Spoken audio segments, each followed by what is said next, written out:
Welcome back to the podcast. I'm your host, Jeremy Miller. Every week, I chat with fascinating people from all walks of life in order to bring you knowledge, inspiration, and insight. If you enjoy the show, you can support it by subscribing, leaving a review, and sharing it with a friend. This is the Jeremy Miller Podcast.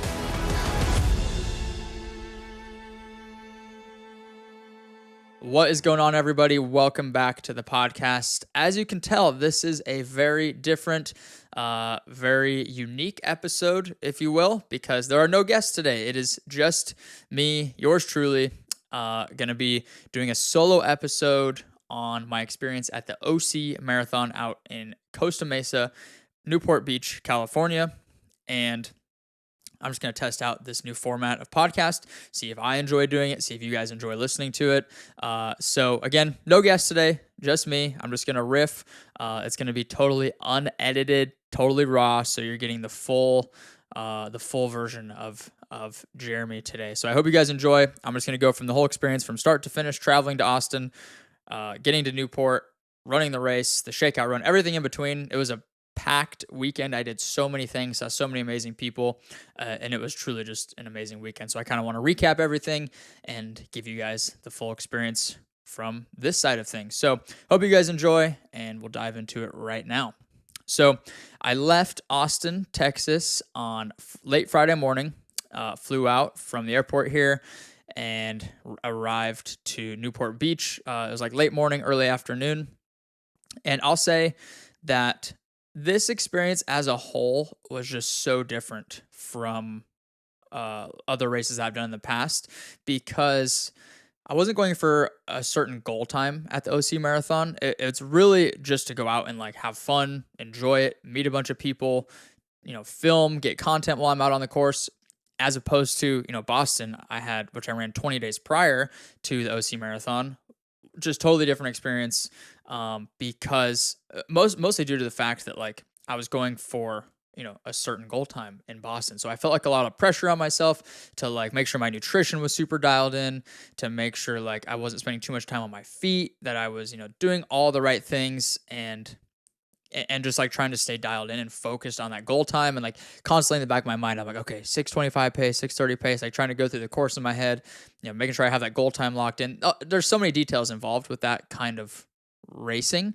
And I tell people all the time, like, there's a difference between running a marathon and racing a marathon. In Boston and all my other races, I am racing, not against anybody else, but just against myself and whatever goal time I have set, as opposed to this weekend at the OC Marathon, where I am running the marathon. I wasn't racing, and it was just a totally different experience all around. Not that one is better or worse than the other. It's just different. So I'll say, as soon as I landed in Newport Beach, I started to actually get a little bit of those nerves, but I just kept reminding myself, like, I'm not going for a certain time. Like, I could run an 8-hour marathon. It doesn't even matter. Like, there's nothing to be nervous about. So I did feel a little bit of that, and I think that's probably just from like past races where I always have to be a little bit more nervous and dialed in on that kind of stuff. But all that being said, I got to Newport.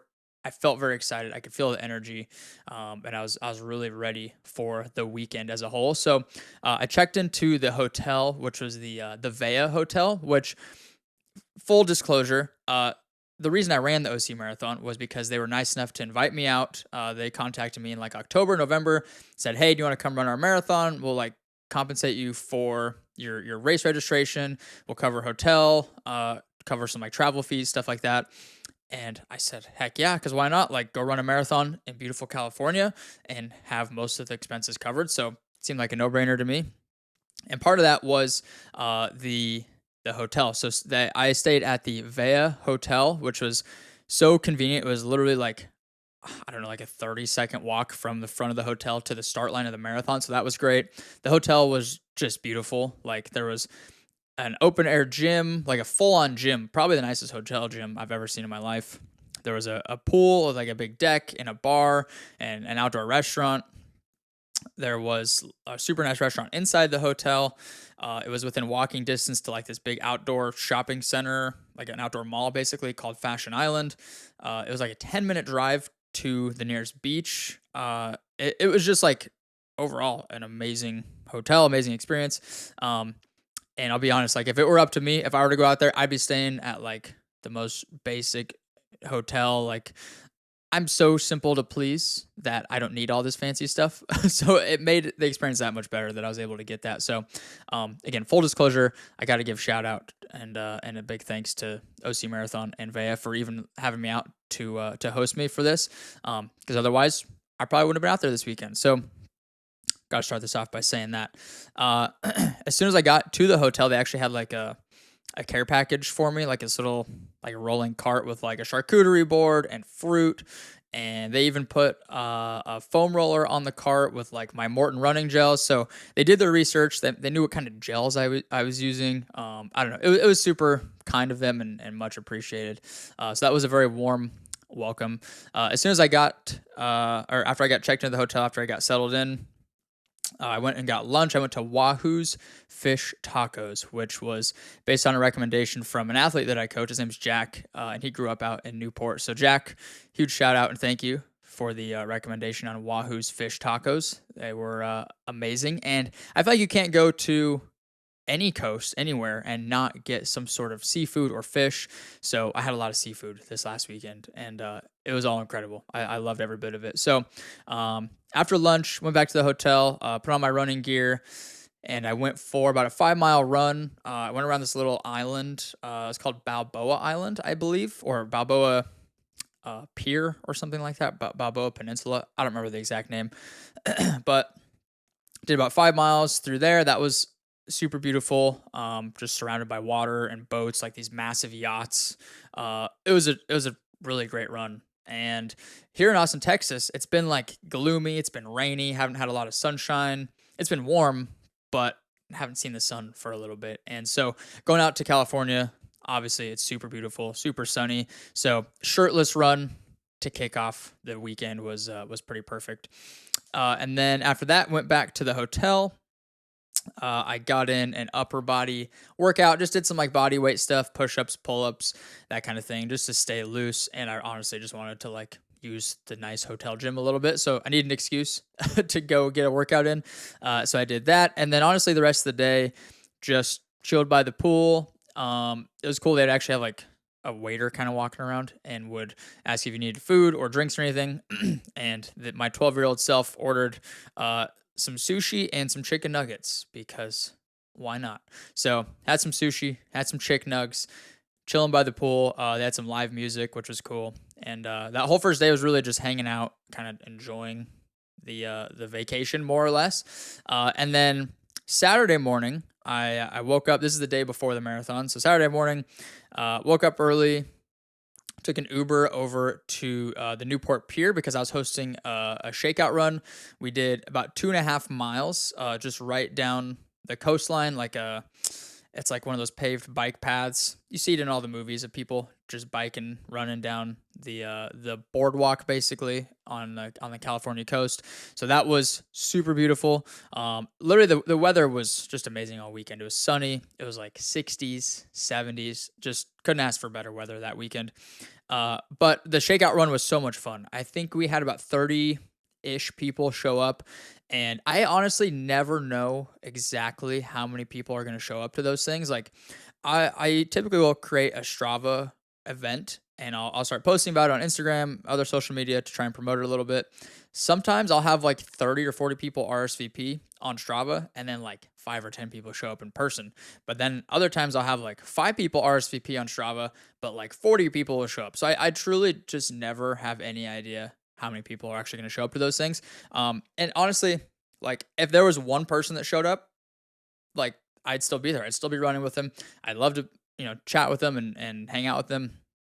Same for if there's 100 people, I'd want to chat and talk to every single one of those 100 people. So it's not that it really matters how many people are there, but obviously the more the better because that's more people for everybody else to meet and interact with.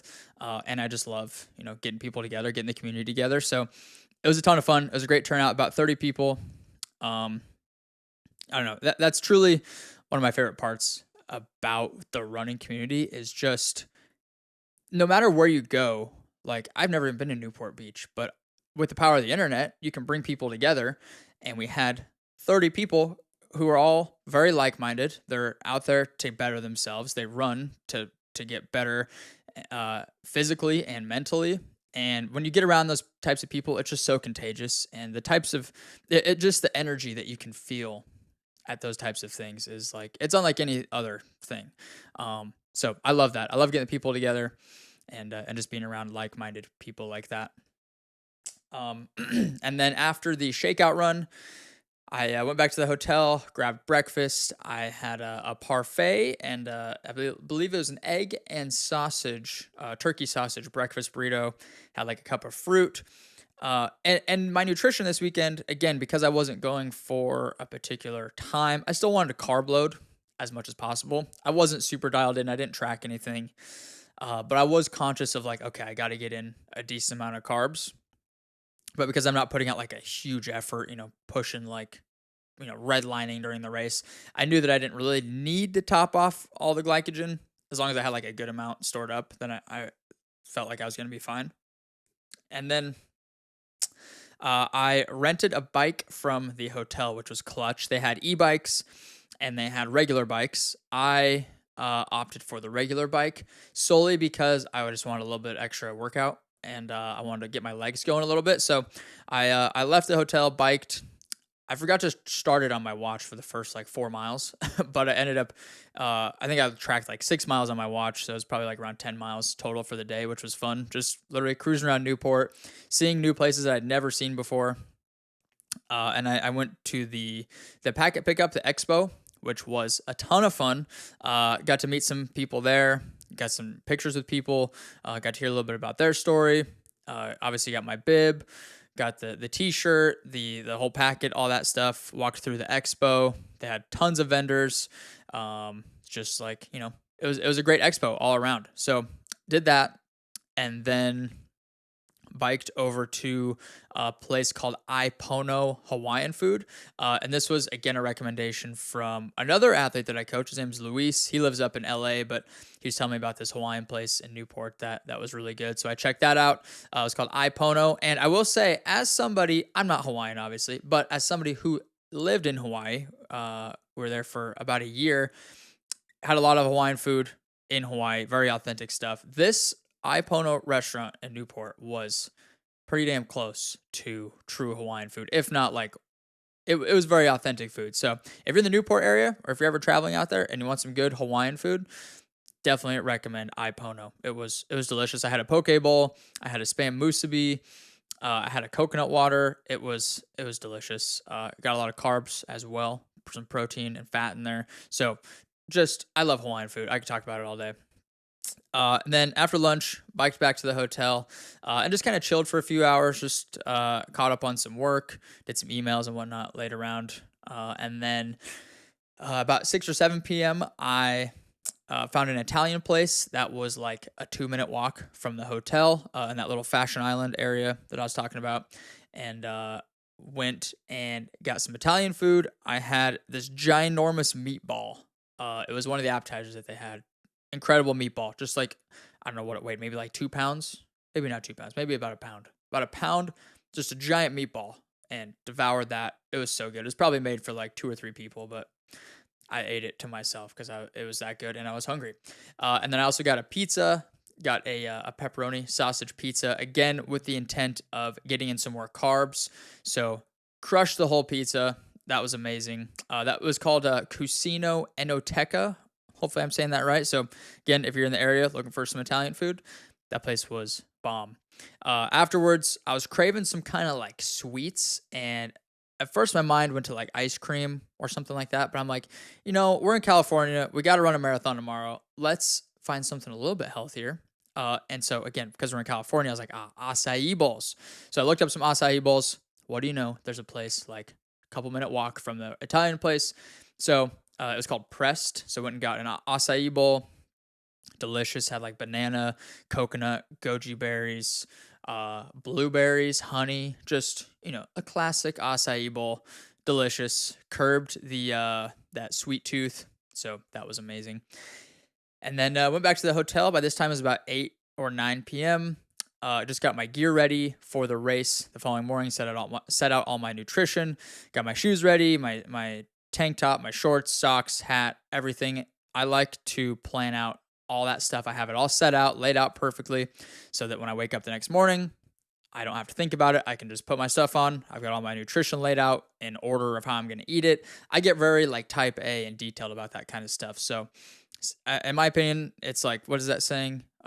If you fail to plan, then you should just plan to fail, because if you're not planning ahead and you're not kind of doing some like backwards planning, then you're gonna at some point probably get screwed because you didn't prepare properly. So I like to do that, and it's just peace of mind too. It's less stress on your brain when you're prepared for things like that. So got all that ready, and then went to bed early. I think it was about 9 p.m.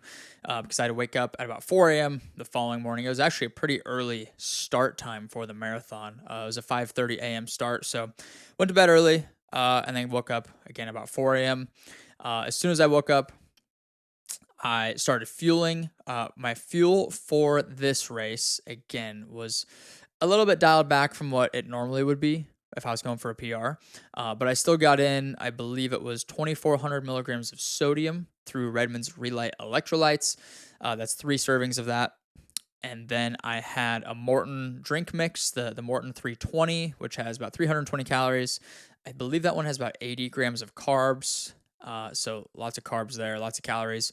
I also had a Morton Solid 225. I freaking love those things. They're so easy to get down. It's kind of like a very dense, a little bit more sticky Rice Krispie treat. I don't even know if there's rice in it. I think it's more like oats or something, but that's what it reminds me of. They taste super good. They're really easy to get down. It has over 200 calories. It's got another, I think, 40 to 80 grams of carbs. I don't remember exactly. So I had one of those, had the drink mix, had the electrolytes, and then I also had a packet of the 2Before blackcurrant powder. And I've been using that stuff for a couple months now, and I truly love it. I actually drink it on a daily basis because it also has a lot of immunity benefits. But it's so good for performance, especially endurance. There's a lot of studies on the blackcurrant berry and blackcurrant powder that shows. I don't remember all the exact science of it, but it basically boosts your endurance. It has very similar effects to beet juice. I talk about beet juice a lot, so it has similar effects to that. So I had a packet of that, and that was the pre-run fuel. And then I met up with Brady, who is the photographer, videographer that I hired for the race. He lives up in Los Angeles, so he drove down. I think he left at like 2:30 or 3 a.m. to get down to the hotel at about 5 a.m.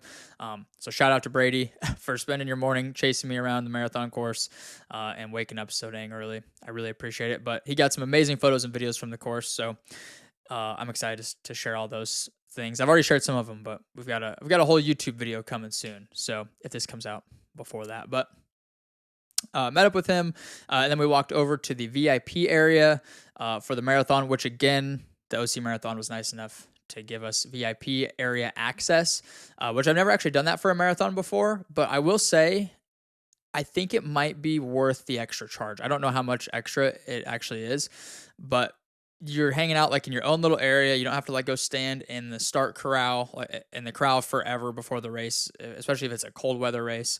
You have bathrooms, like your own like private bathrooms, and they're nice outhouses. I don't even think you could call them outhouses. They're like nice portable bathrooms. And you don't have to wait in line forever like you typically do at a like a normal marathon. So that was clutch. They had coffee, they had like bananas and fruit. Like it was your own little sanctuary before the race. It was pretty nice. Again, I think it would honestly be worth it to pay for that extra charge, whatever that would be, just because of the convenience. And I feel like it's, again, less stressful when you're getting ready to go run a race. So hung out there for a little bit. The race started at about 5:30. Even in the start corral, I got to chat with a bunch of runners. There's people going for sub 3. There's people going for like sub 5. There was so many people in there that I got to hang out with and talk with. It was cool to do that. Again, that's my favorite part about the whole running community, is just getting to meet all these like-minded people. It's so contagious. It's really inspiring to me too. Anyways, started the race. Because I didn't really have a goal time, this was challenging for the first couple of miles, trying to figure out, okay, what pace am I going to try and hold? And so I kind of just went out based off of feel. Ran the first couple miles. I think I was around like a 7:45 pace or so, and I actually kind of ended up, for the most part, hanging around the 3:20 marathon pacers. And I was like, okay, this like feels like a pretty comfortable pace. It was in between a jog, like an easy day jog, and marathon pace, obviously. So it's like I wasn't pushing it too hard, but it was like a little bit faster than my easy day pace. And this just felt very comfortable. So I was like, okay, let's just hang out here for a little bit. Heart rate, I was tracking my heart rate on my watch. It was like right at the top of my aerobic zone. So I was like, okay, we can sit here and be comfortable for a while. So we'll just see how it feels. And it was pretty quiet for the first few miles of the race. I'd say till like maybe mile 5 or 6. It was pretty quiet because it was 5:30 a.m. on a Sunday morning, so not many people up, no cars or anything out. So it was actually very peaceful for those first 5 to 6 miles. And of any marathon, I think the first hour or so tends to just fly by. It usually goes very, very quickly because you're feeling good. You've got all that energy still. And I definitely experienced that at this race. And there was actually more rolling hills throughout the whole course than I thought, especially on the beginning of the race. I think for the first half marathon basically was like quite a bit of rolling hills, which I didn't mind because again, I'm just out there to enjoy it. If I was going for a PR, I'd be like, okay, these are some serious hills. So if you're gonna run OC next year or in the future, I would definitely recommend getting in a little bit of hill training. It's nothing too crazy. I think the whole course was about 750 feet of gain. So like it's not the hilliest marathon out there, but it's also not the flattest. So with that being said, make sure you get in some hill training if you're going to run this course. And then, yeah, the first few miles went right along the coast, kind of similar areas. I think I actually ran similar areas where I was running previously the days before for like the like 5 mile run that I did. So it was cool to see those areas again. I was like, oh, this looks familiar. But it was right along the coast, just beautiful, like literally watching the sunrise out over the Pacific Ocean.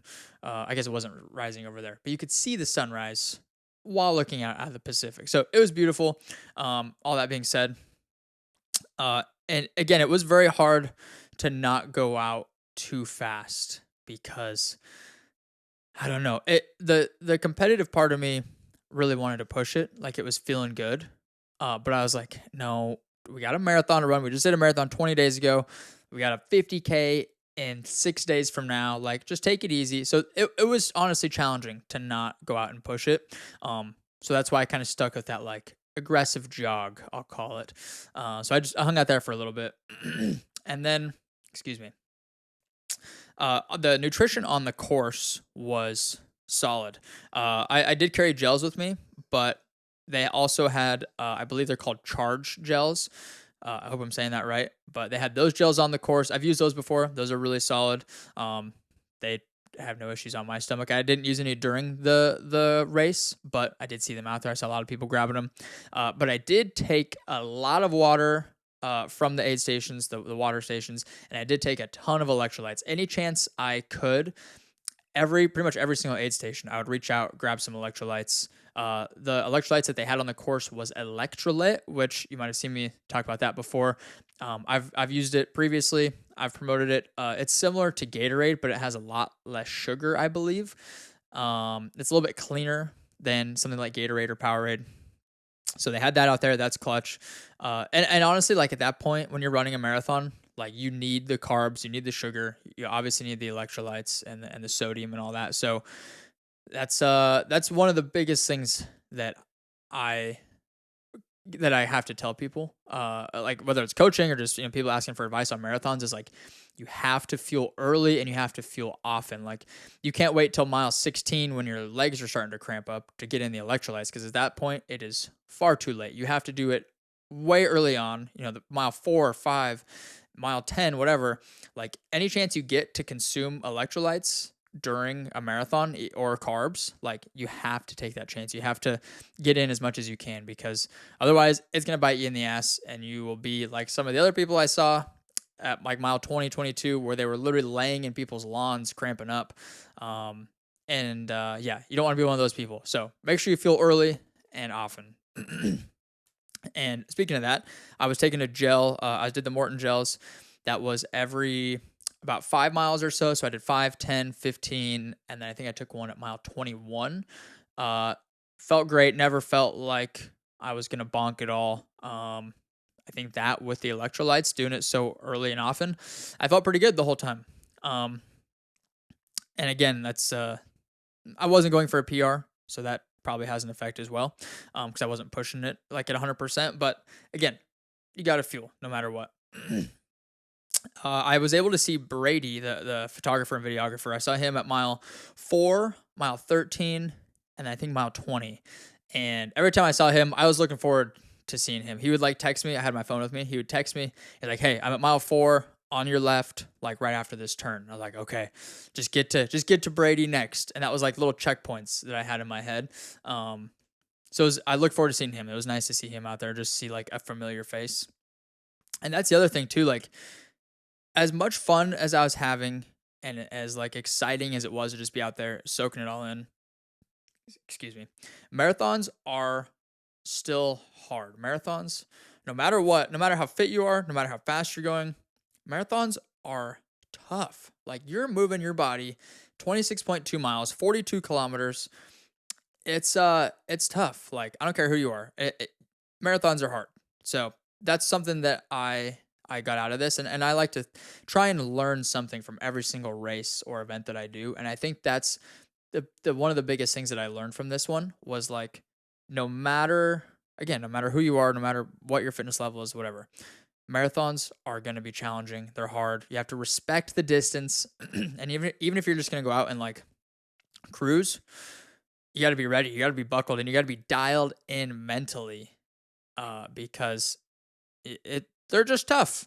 I'll say it again. Marathons are hard. So yeah, that was something I definitely learned from this one. I got to see so many amazing people out on the course. I know that was kind of the theme of this whole weekend as well. Just like seeing people and like getting to interact with other runners. Like, every time I would run past somebody, if they looked like they were up to chatting for a minute, I would like just be like, "Hey, what's up? Are you going for a certain time today? Are you from California?" Like, just kind of get to know them and hear a little bit of their story. And so that was really cool. I got some selfies with people out there. I took some videos with people, so that was really cool. And then same thing with like going past all the aid stations and the groups of crowds out on the course. Like, I would just run by and like yell and scream, and they'd give the energy back to me, and that was so much fun. Just so much good energy, positive vibes, like all weekend long. I can't say that enough. Excuse me. And then again, I'd say around mile 15 to 16 is when I started to realize, like, man, this is tough. It kind of became a little bit of a grind. And the other thing too, this probably adds to it, is I told myself, like, once I get to mile 20 or so, I'm going to take it easy to mile 20, and then I'm going to really try and push it. I'm going to negative split to the finish. That was my plan. So I hit mile 20 or so. I started to push it a little bit. At that point, I think I was around like 7:35 average pace. And then I, from there, just slowly started picking it up. Each mile went down to like 7:25, 7:20, 7:15. And then I think that 26th mile was like a 6:52. I tried to hit about sub 3 pace, which is about 6:50. Just for the fact of like, let's see what we can do. I was getting a ton of content already.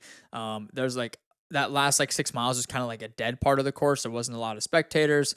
The runners were very spread out at that point, so there wasn't a lot happening. So I was like, why not? Let's push it a little bit. So we did that. Felt pretty good, but I was grinding. I was dogging it to the finish.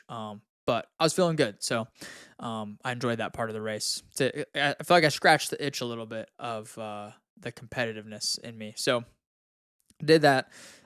Came in through the finish. There's tons of crowds, tons of people yelling and cheering. I was actually pretty impressed with how many people were out there spectating. So that was amazing to see.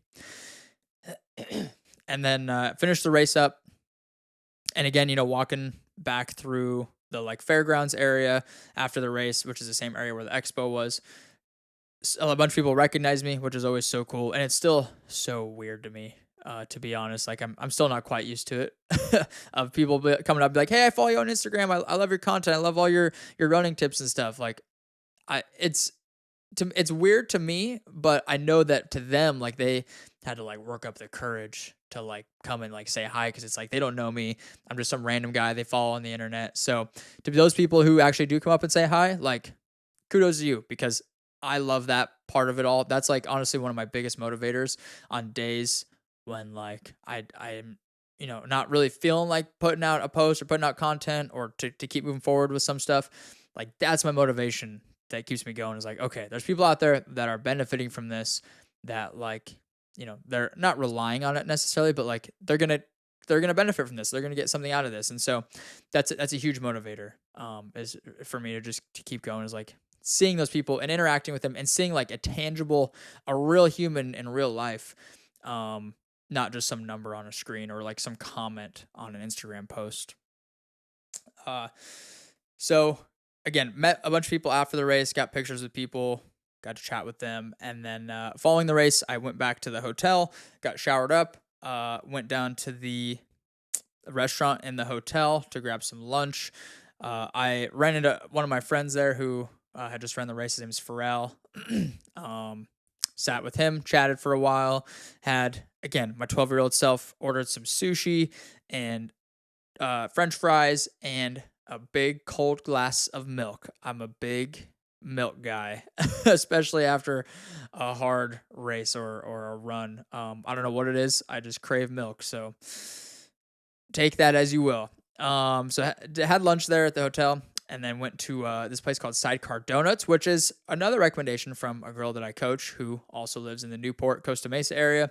Her name's Daedra, and she recommended Sidecar Donuts. So I went there.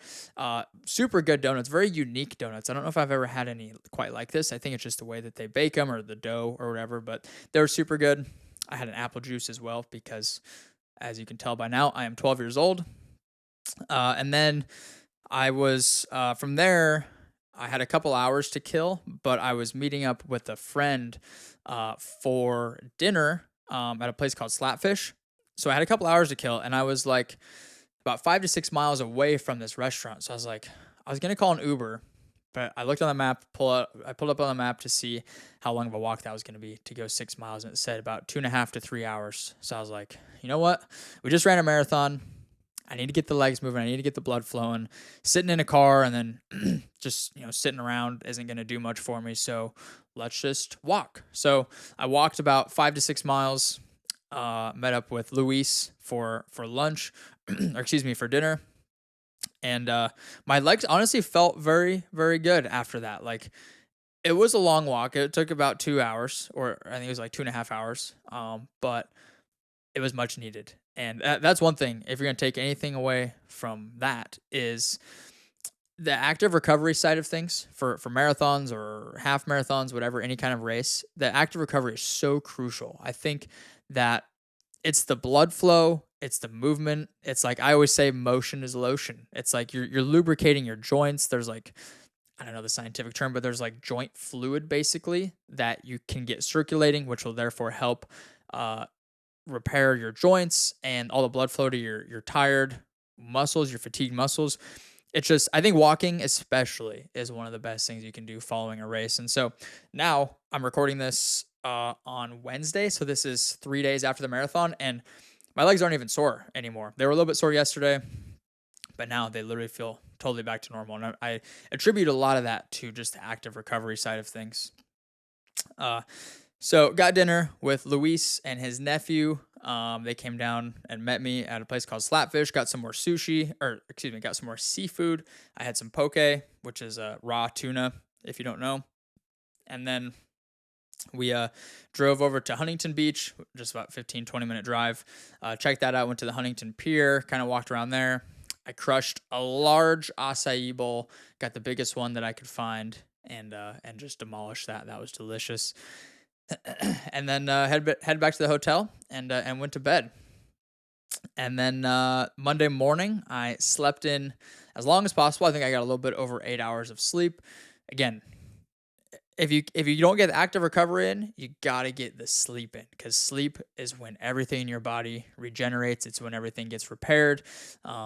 Sleep is and should be a pillar of your recovery routine. So slept in Monday morning, went down to the hotel gym, Got in another upper body workout. I did some like kettlebell cleans and presses, some kettlebell swings, did a lot of push-ups and pull-ups. Nothing like too intense, just like, again, getting the body moving, getting the blood flowing. Did a bunch of foam rolling as well, and then had breakfast at the hotel. Had a sandwich, breakfast sandwich, parfait, a green juice, and that was that. Then I took an Uber over back to the airport and flew back to Austin, Texas. And that basically concluded the weekend. So overall, just an amazing weekend. It was, I mean, so much fun from start to finish. As soon as I landed in Newport till the time I left, it was beautiful. I felt like I was on vacation the whole time. I basically was mixing a marathon, mixing the shakeout run, mixing all the good food, all the amazing people that I got to meet. Just like, I literally couldn't have asked for a better weekend. It was truly like, it was as close to perfect as it could have been. So I'm super grateful to be able to like come and do these things and have marathons invite me out to come run their race and cover everything. Like, if you would have told me that a couple years ago, I would have never imagined like, hey, Jeremy, you're going to go out to Newport Beach, California and run this marathon and it's all on the house. I'm like, what? Like, no chance I would have ever believed that. And so, I just feel super, super grateful to be able to do things like that and to get to meet so many amazing people and have so many people, I guess, looking up to me or being inspired by me. And I only say that because they tell me that. And yeah, I mean, it's just, I feel like I'm in a really amazing position. And I'm so grateful for it. So yeah, it was just an amazing weekend overall. I could keep saying how amazing it was, but I think you get the idea. I want to thank, all the runners that were out there that said hi to me, that were out there pushing themselves, pushing their limits, who went out and crushed the 5K, the half marathon, the marathon. Big kudos to you guys for going out there and taking on a challenge, whether it was your first race or your 50th race. Just massive kudos to you and thank you for being out there, because if you're not out there, like, there is no race. And same goes for the volunteers at the marathon, the people at the aid stations, people that put on the race, people that are in the crowd spectating. Like, you don't have to be out there. Like, I saw so many people just out in their front lawns, just hanging out, watching, cheering us on. Like, they don't know who we are. They probably don't have anybody that they know running, but they're still out there supporting. And that, everything combined is what makes running and marathons so amazing. Thank you to the OC Marathon for hosting me, for inviting me out. As you can tell by this podcast, I had an amazing experience. It was such a blast. So big thank you to you guys for having me out. Same to the Vea Hotel for hosting me, for all your kindness and the warm welcome, and for letting me stay in your beautiful hotel. If you guys want to run the 2024 OC Marathon, it is the 20th anniversary of their race, so I'm assuming they're going to do some special stuff for that. It also falls on Cinco de Mayo, which is going to be a fun time. It's just like a party with a party all combined, so that's going to be a fun time. I'm not sure 100% if I'll be running it again next year. I hope to. I definitely want to be out there again because it was so much fun. I just don't know yet because it's about a year away, so I have no idea what I'll be doing then. But if I do, if I am out there, I would hope to see you guys and get to experience it again, because truly it was an epic weekend. So yeah, hopefully you guys got something out of this podcast. I really appreciate all the support, all the love you guys have given me. I don't know if I'll do this solo podcast again. We'll see. I felt like I just talked and spewed a whole bunch of words at you for the last 40 minutes or so. But I hope you got something out of this. If you guys have any other questions, any comments, anything like that, always feel free to reach out. Send me a DM on Instagram, send me an email, submit a thing through my website. I'm always happy to help out, answer any questions that you guys might have. But again, thank you all so much for tuning into the show, and we'll see you in the next one. Thank you so much for tuning into the show. If you enjoyed this episode, please make sure to subscribe to the channel, leave a review, and share it with a friend. We'll see you in the next one.